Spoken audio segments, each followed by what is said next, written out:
The conference room smelled like leather and overpriced coffee.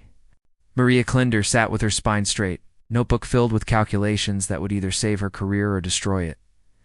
20 senior analysts waited in silence. Then Julian Westbrook entered at 36. He'd inherited a financial empire at 25 and tripled it through ruthless efficiency. His charcoal suit was perfect. His expression said the world disappointed him. "Let's begin," he said, for 40 minutes. Maria watched colleagues stumble through presentations while Julian asked questions that left them stammering. When her turn came, she stood without hesitation. "The Morrison merger is a mistake." The room went silent. Julian's gray eyes locked onto hers. "Elaborate." "Morrison Industries looks profitable, but their accounting is criminal. In 5 years, they'll drown in lawsuits.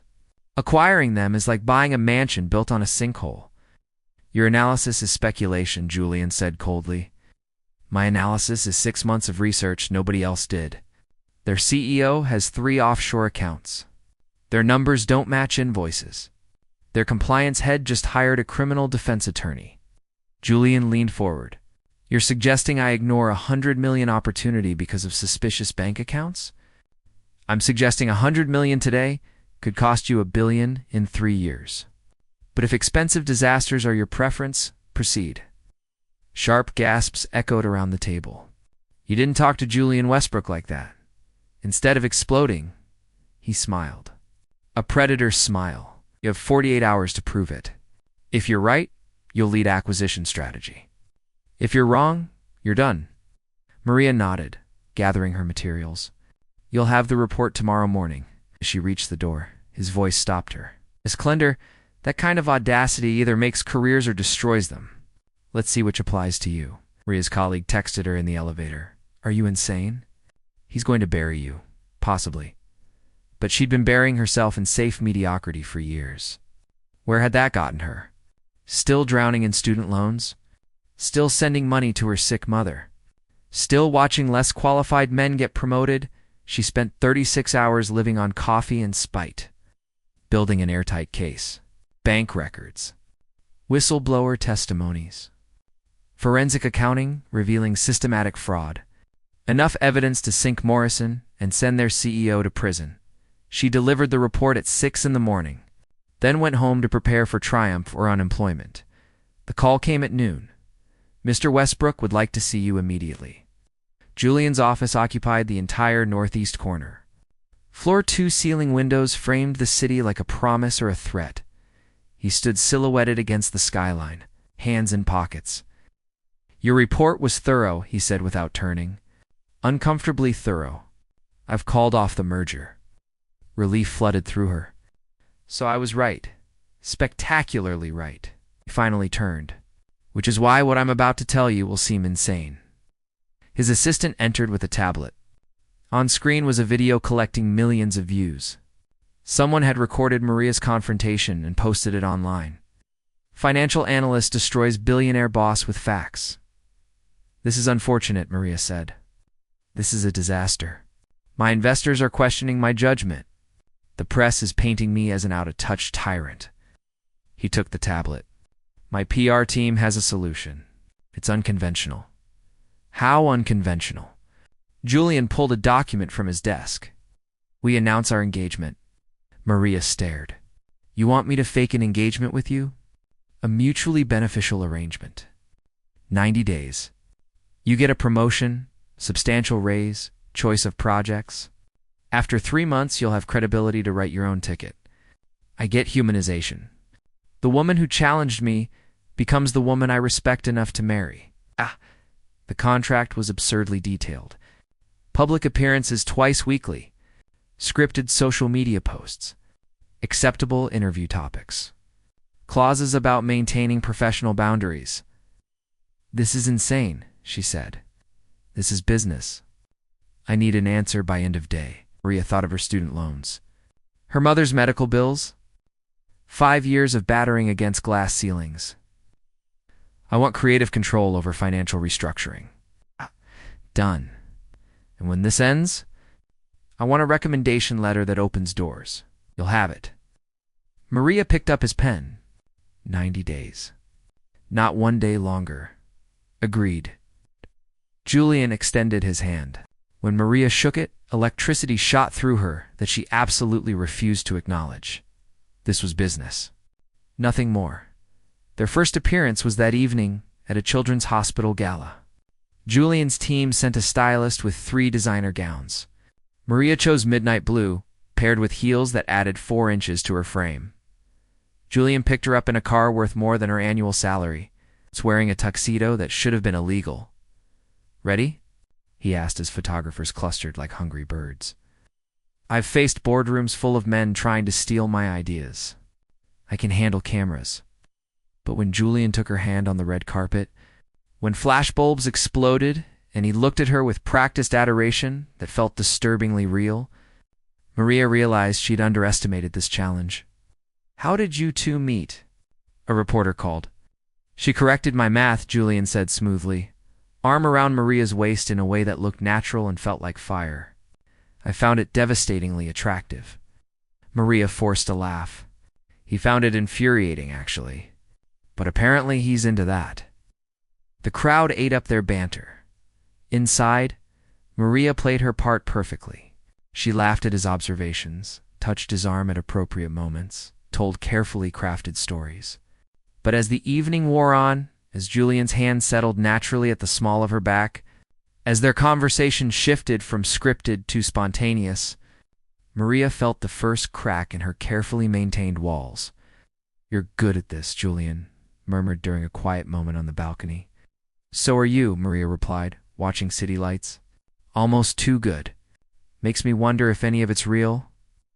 Julian's expression flickered with something she couldn't identify. "In 90 days, it won't matter." But as Maria looked at him, backlit by the ballroom glow, she had the unsettling thought that maybe it already did. Maria woke trending on 3 social media platforms. Photos analyzed, dissected, celebrated. Her favorite headline? From boardroom battle to wedding bells. The romance that shocked Wall Street. Only they knew the truth. Julian's text arrived at 8. "Breakfast meeting at my penthouse. 9 o'clock. Need to coordinate stories before press interviews." The doorman knew her name now. The private elevator rose silently to the penthouse. When the doors opened, Maria stepped into architectural perfection. Julian stood in the kitchen, surprisingly domestic in dark jeans and a white button-down. Without his armor of tailored suits, he looked younger, almost human. "Good morning," he said, handing her coffee that smelled like heaven. "I hope you slept well." The internet certainly didn't. "I've been called everything from gold digger to feminist icon in 12 hours. Enlightening. Welcome to life in the public." He gestured to a schedule that looked more complex than military operations. "We have 4 events this week. Dinner with business partners Tuesday. Museum opening Thursday. Lunch with my mother Saturday. Corporate retreat Sunday. Your mother." Maria felt genuine anxiety. "That's not in the contract. My mother is strategic. She needs to believe this is real or she'll see through everything. Catherine Westbrook has a 6th sense for deception." Maria studied the schedule. "What does she think about you suddenly being engaged to someone she's never met?" Something shifted in Julian's expression. A crack in his composure. "She's thrilled. She's been worried about me for years. Thinks I'm too isolated, too focused on work. Too much like my father was before he died. A real story hiding beneath his surface." "How long ago did he pass?" 11 years. Heart attack in his office. He was 53. Julian's fingers traced his coffee cup rim. "Everyone said he worked himself to death. They weren't wrong. I inherited an empire and a warning. I only paid attention to one of them." Maria felt unexpected empathy. "Is that why you're so demanding? Trying to prove something? Trying not to let it fall apart?" "My father built Westbrook Financial from nothing. Every day I run it is a day I'm honoring his legacy or destroying it. There's no middle ground. That's exhausting." Julian met her eyes. The corporate titan disappeared entirely. "It's the only way I know. They spent 2 hours rehearsing their fabricated history. Met 6 months ago at a Chicago conference. Argued about economic policy over drinks. The argument turned into dinner. then breakfast, then a hidden relationship. Why did we hide it? Maria asked.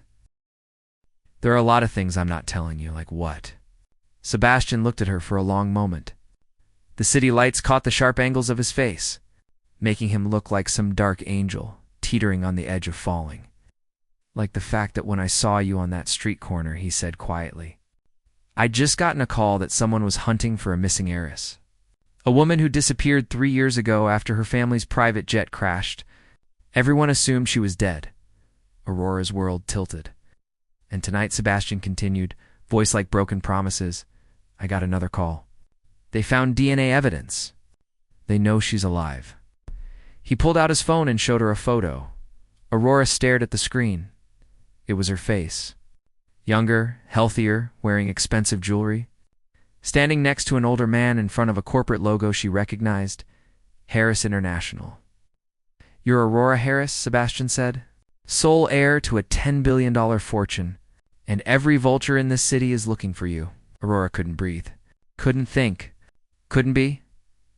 Why didn't you tell me? Her voice shattered. 'Cause if I did, you'd disappear. And I need you. Sebastian's eyes burned into hers. My grandfather's birthday gala.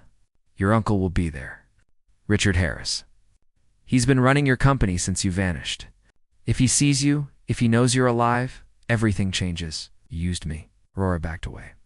This whole time you knew who I was, and you used me. Yes, no apology.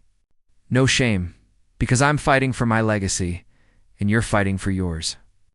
We're the same, Aurora, survivors. She wanted to scream, to run, to tear apart everything he'd built with her bare hands, but instead she asked the question that would break them both. Oh. Did you cause the crash? Did you make me disappear? Sebastian's face went dead. No, but I know who did. Thunder cracked across the sky. Rain started to fall, just like the night they met. Who? Aurora demanded. Sebastian looked at her like he was watching something beautiful die. Your uncle, he said. Richard Harris tried to kill you. The Harris family estate loomed like a mausoleum. Aurora stood in front of the mirror, barely recognizing herself. Emerald dress. Diamond earrings. Hair swept into an elegant knot. She looked like the heiress in that photograph. She looked like someone who'd been dead for 3 years. Ready? Sebastian appeared behind her, devastatingly handsome in his tuxedo. No. Aurora's hands trembled. I'm about to face the man who tried to murder me, who probably thinks he's succeeded. Sebastian's reflection met hers in the mirror. You don't have to do this. We can walk away. Forget the inheritance. Forget everything and let him win. Fire blazed in Aurora's chest. He took 3 years of my life. He left me with nothing. No memories. No family. No identity. I want him to see me. I want him to know he failed. Sebastian's hand found hers. Then let's make him regret ever crossing a Harris. The ballroom glittered with old money and older secrets. Crystal chandeliers. String quartet. Guests in designer clothes sipping. Champagne that costs more than some people's rent. Sebastian's grandfather sat in a wheelchair near the fireplace. Oxygen tubes in his nose, but eyes sharp as razors. Sebastian. The old man's voice crackled. Is this her? Grandfather, meet Aurora. Sebastian's hand pressed against Aurora's lower back. Protective, possessive, my girlfriend. The old man studied her with eyes that had built empires and destroyed competitors. You're different from the others. Less eager to please. I don't need to please anyone, Aurora said quietly. I just need to be honest. A smile ghosted across the old man's lips. I like her. Don't screw this up, boy. And Aurora saw him. Richard Harris stood across the ballroom, champagne glass frozen halfway to his lips. His face drained of color, he knew. Aurora. Her uncle's voice cut through the music. The room went silent. Aurora Harris? She turned to face him.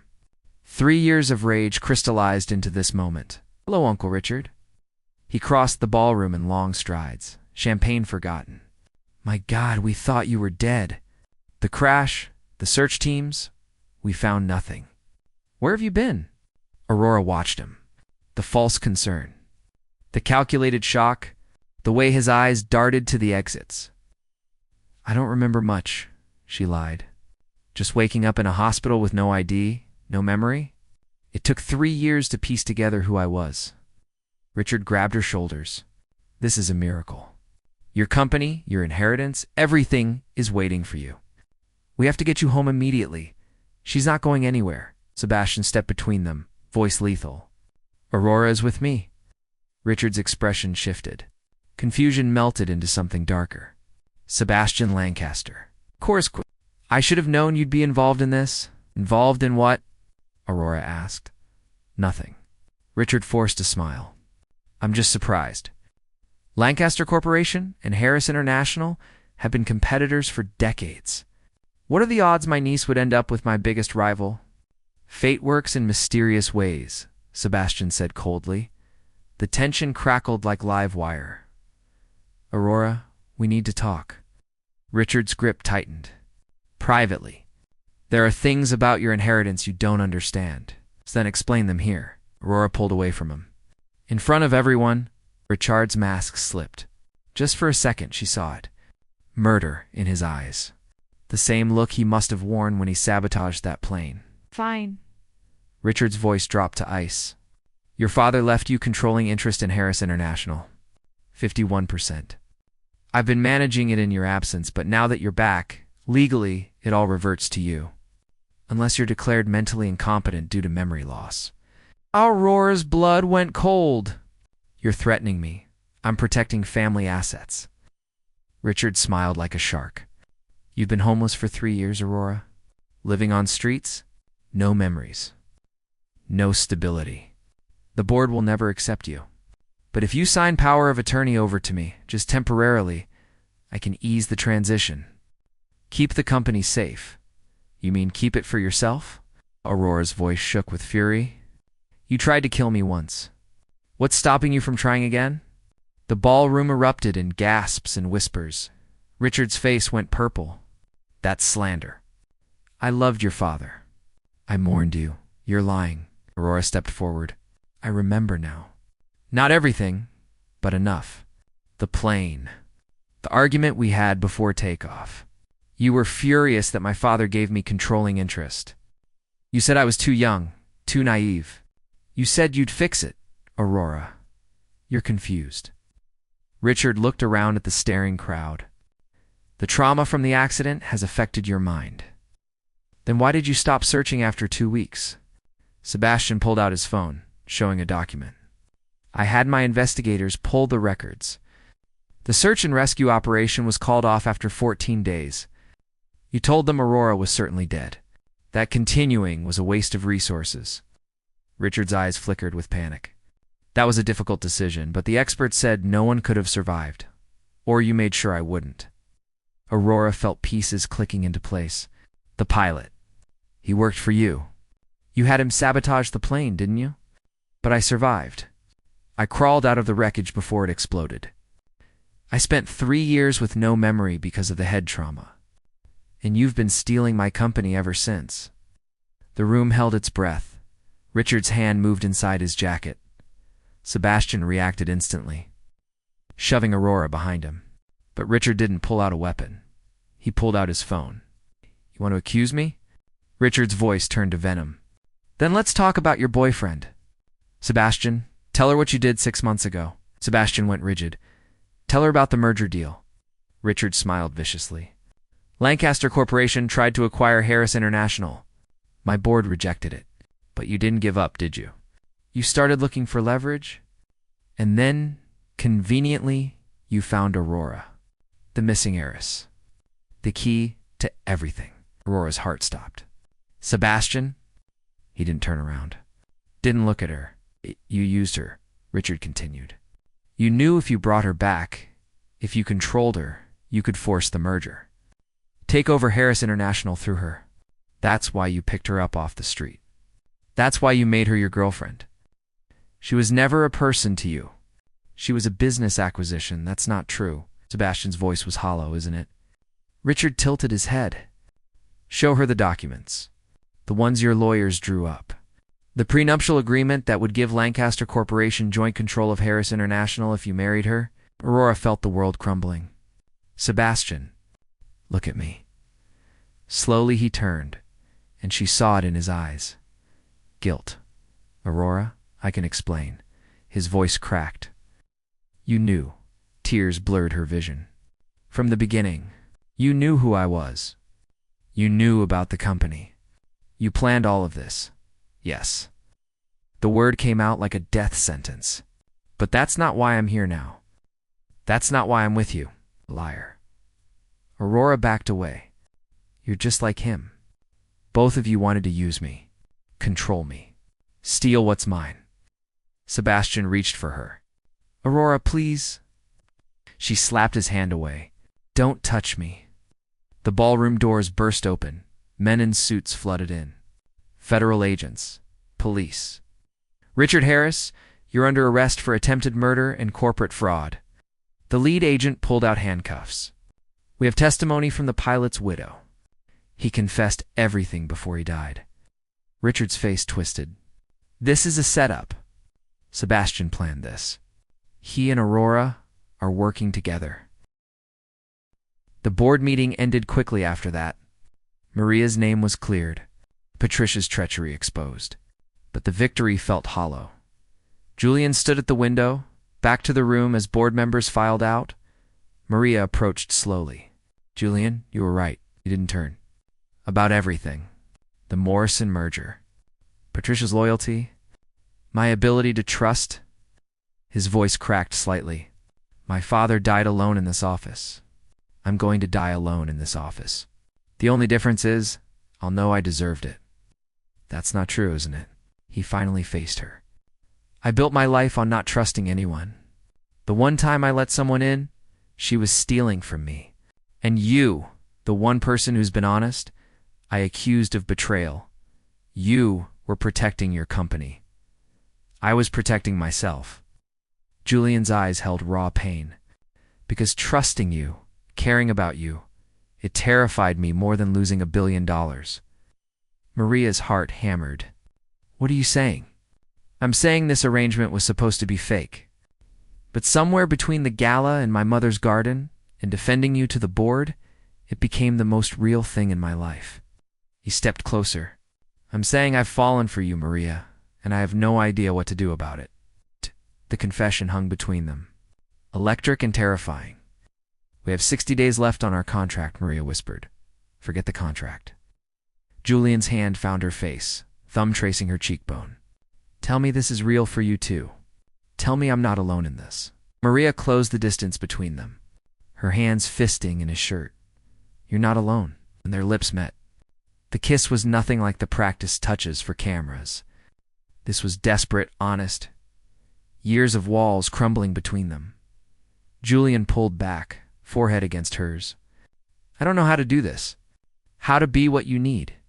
Then we'll figure it out together.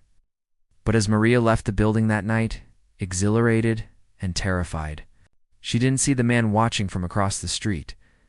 Patricia hadn't been working alone, and the real betrayal was just beginning. The next morning, Maria woke to Julian's arms around her, sunlight streaming through his penthouse windows. For the first time in years, she felt safe. Her phone shattered the moment. An unknown number. She almost ignored it, then something made her answer. Miss Clender. A man's voice, cold and professional. My name is Richard Morrison. I believe we need to talk about Julian Westbrook. Maria sat up, blood turning cold. The CEO I exposed for fraud? The CEO you falsely accused of fraud using fabricated evidence. Evidence I can prove was manufactured by you and Julian to tank a legitimate business merger. That's insane. Everything in my report was verified. Was it? Because my legal team has found some interesting discrepancies. Bank records that don't quite match. Timestamps that were altered. Testimonies from whistleblowers who don't actually exist. Morrison's voice carried the confidence of someone holding all the cards. I'm prepared to file criminal charges against both you and Julian. Unless... Maria's hands trembled. Unless what? Unless you testify that Julian coerced you into creating false evidence, that he manipulated you into this fake engagement to control the narrative, you walk away clean. New identity, new career, $5 million, or you both go to prison. I'll never betray Julian, then I'll destroy you both. Your choice. You have 24 hours. Line went dead. Maria spent the day investigating Morrison's claims with growing dread. The evidence she'd gathered was real. She knew it was real. But Morrison had resources to manufacture doubt, to create reasonable suspicion, and in the legal system, reasonable doubt was enough. By evening, she'd confirmed the nightmare. Morrison had indeed found technical irregularities. Nothing that proved fraud, but enough to create a case. Enough to drag them through years of litigation. Enough to destroy Westbrook Financial's reputation and Julian's life. She could save him. All she had to do was lie. Julian found her on his penthouse terrace at midnight, staring at the city. "You've been avoiding me all day," he said softly. "I've been thinking about us." Maria turned to face him. In the moonlight, he looked vulnerable in a way that broke her heart. "Morrison called me. He's threatening to file charges, fraud, conspiracy. He claims my report was fabricated." Julian's expression went hard. "We both know it wasn't. But he can make it look that way. He has lawyers, resources, time. Even if we win eventually, the damage will be done. Your company destroyed. Your mother's heart broken. Everything you built, gone. Then we fight him." Or Maria's voice cracked. "I take his deal." Julian went very still. "What deal?" "I testify you coerced me, manipulated me. I disappear with a new identity and $5 million. You get blamed, but at least the company survives. Your board can claim they've removed you. Westbrook Financial continues under new leadership." "Absolutely not. Julian, listen to me." Maria's eyes filled with tears. "This started as a fake arrangement to save our careers. Let me end it by actually saving yours." "No." He grabbed her arms. "I won't let you destroy yourself for me." "You don't get a choice." Maria pulled away. "Morrison wants an answer by tomorrow. I'm taking the deal. Maria, if you do this, if you lie under oath, you'll never work in finance again. You'll be branded a fraud. Everything you've built, everything I've built." Maria laughed bitterly. "I have student debt and a dying mother. You have an empire and a legacy. The math is simple. The math is you sacrificing yourself for someone who doesn't deserve it. You deserve everything." Maria's voice broke. "You deserve to honor your father's legacy. To make your mother proud. To not die alone in that office. Even if I can't be there to see it." Julian's face crumpled. "I can't lose you. You never really had me, remember? It was fake. Don't." He pulled her close, desperate. "Don't rewrite what happened between us, what we became." Maria let herself sink into his embrace one last time, memorizing the feel of his heartbeat against hers. "I kept my promise to your mother," she whispered. "I didn't let you retreat. I made you remember what it feels like to connect, to trust. Take that and build something real with someone who deserves you. No one deserves me more than you. Then prove me right." She pulled back, wiping her eyes. "Prove that my sacrifice meant something. Build the life I wanted for you." The next morning, Maria called Morrison. "I'll take the deal. But I have conditions. You're not in a position to negotiate. My testimony has to be airtight. If I'm destroying my career and the man I love, it needs to actually save his company. No loopholes for you to exploit later." Morrison paused. "Agreed. My lawyers will draw up the documents. And I want the money transferred to my mother's medical fund. Not to me, even more noble." "Fine. Meet me tomorrow. Come alone." Maria hung up, feeling hollow. She spent her last night packing her apartment, preparing to disappear. At dawn, she left a letter on Julian's desk. "By the time you read this, it will be done. Don't try to find me. Live the life we talked about. Be more than your father's legacy. Be the man your mother hoped for. Be the man I fell in love with. That's all I ask. That's all I need, Maria." She met Morrison in a warehouse across town.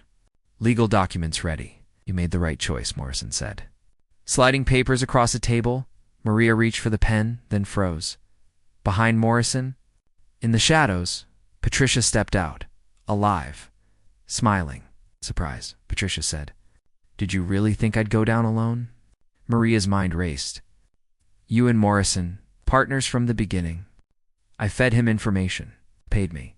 Then Julian started getting suspicious, so we needed a bigger distraction. Patricia's smile turned vicious. We needed you to take the fall. And when that didn't work, we needed you to destroy him yourself. The evidence against Morrison's fraud was real. Some of it. We mixed in just enough fabrication to create doubt. Enough to give us leverage. Morrison stood. You were so desperate to save him, you walked right into our trap. Maria's blood ran cold. The testimony will be used to destroy Julian completely. You'll disappear, yes, but not with money. With charges.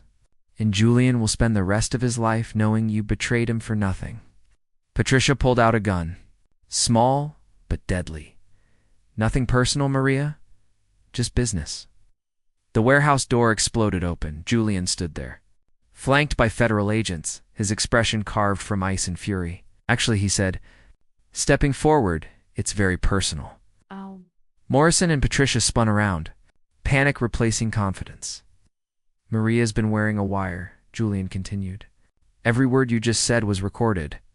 Your confession. Your conspiracy. Your attempted murder? Federal charges that carry 20 years minimum. As agents moved in, Patricia's face contorted with rage. You think you've won? You think this changes anything? Julian walked past her like she didn't exist, going straight to Maria. It changes everything, he said softly, pulling Maria into his arms as Patricia and Morrison were led away in handcuffs. Are you okay? Maria couldn't speak.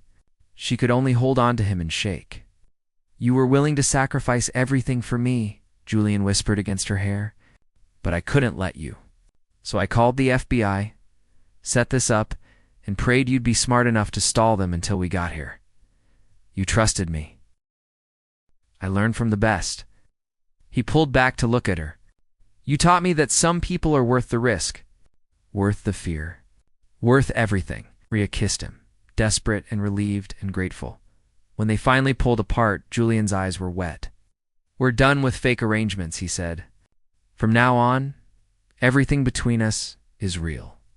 If you'll have me, Maria smiled through tears, I'll have you. All of you. Even the parts that are still learning how to trust. And let's go home. Together.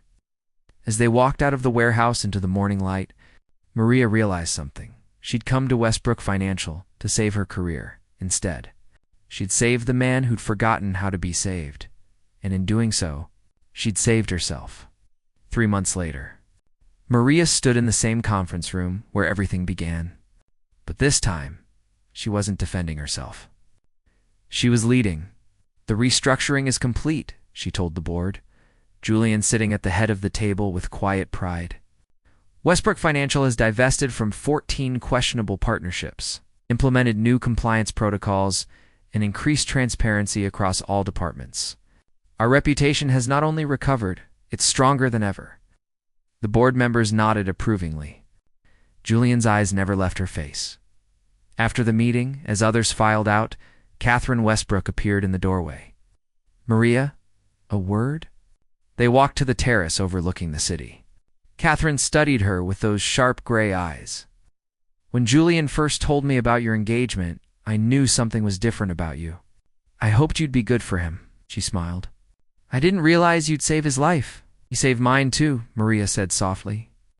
That's what love does. It saves us from the worst versions of ourselves. Catherine squeezed her hand. My husband forgot that. He let his ambition consume him. But Julian won't make that mistake. Because of you, I'm not sure I deserve that much credit. Let me tell you what I see. Catherine turned to face her fully. I see a woman who risked everything to speak truth to power, who sacrificed her own career to protect someone she loved, who taught my son that vulnerability isn't weakness, it's courage. You deserve all the credit in the world. Tears stung Maria's eyes. Thank you. No, Thank you for giving me my son back." That evening, Julian took Maria to the rooftop restaurant where he'd supposedly proposed in their fabricated story. "I thought we were done with fake narratives," Maria teased as they stepped onto the candlelit terrace. "We are, which is why I'm making this one real." Julian knelt before her, pulling out a ring that caught the city lights like captured stars. "Maria Clender, you terrified me from the moment you walked into that conference room. You challenged me, saw through me, refused to let me hide behind my walls. You've made me believe in things I thought I'd lost forever: trust, connection, love." His voice wavered slightly. "I'm still learning how to do this, how to be the man you deserve. But I want to spend the rest of my life trying. Will you marry me? For real this time?" Maria dropped to her knees, cupping his face in her hands. "Yes, 1,000 times yes." When they kissed, it tasted like truth and promise and futures neither of them had dared to imagine. 6 months later, they married in Catherine's garden, surrounded by people who'd watched their journey from fake arrangement to authentic love. During the reception, Derek pulled Maria aside. "I have a confession. That first day when you challenged Julian in the board meeting, I recorded it and posted it online." Ow! Maria's eyes widened. "You've started all of this? I saw something between you two even then. The way he looked at you when you pushed back, the way you stood your ground, I thought the world needed to see it." He grinned. "I'm taking full credit for your happiness," Maria laughed, shaking her head. "You're ridiculous. But thank you." As night fell, Maria and Julian slow danced under string lights, the city sprawling below them like possibilities written in neon and shadow. "Do you remember your 3 rules?" Julian murmured against her hair. "Never back down. Never apologize for being smarter. Never fall for a man in an expensive suit." "I broke the 3rd one spectacularly." "Good." He pulled back to look at her. "Because I broke my rules too. I trusted someone. I let someone in. I chose love over control. How does it feel?" Julian smiled, and it was the smile of a man who'd finally found his way home. It's terrifying, exhilarating, right? Like everything I didn't know I needed. "Same," Maria whispered. They swayed together as the music played. 2 people who'd built walls so high they forgot what it felt like to be seen. Until they saw each other. "Thank you," Julian said softly. "For what?" "For not giving up on the possibility that I could be more than my fear, more than my father's legacy, more than the man I thought I had to be." Maria kissed him gently.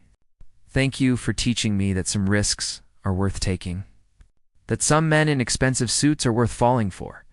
That vulnerability is the bravest thing we can choose." Round them, guests laughed and celebrated. Catherine watched her son with tears of joy. Derek raised a glass in triumph. The city glittered with 10,000 stories of people finding their way to each other, and in the center of it all, Maria and Julian held each other close. Knowing that what started as a calculated arrangement had become the most authentic truth of their lives, they'd challenged each other, saved each other, and in doing so, became the best versions of themselves. Some fake engagements are actually preparation for real forevers. Some walls need to crumble so bridges can be built. Some people are worth every sacrifice, every moment of vulnerability. And some love stories begin with a woman brave enough to speak truth and a man finally willing to hear it. Years later, when people asked how they fell in love, Maria would smile and say, "I corrected his math." And Julian would add, "And I found it devastatingly attractive." But they both knew the real answer. They fell in love. Because they chose to, every single day, even when it was terrifying, especially then. The end.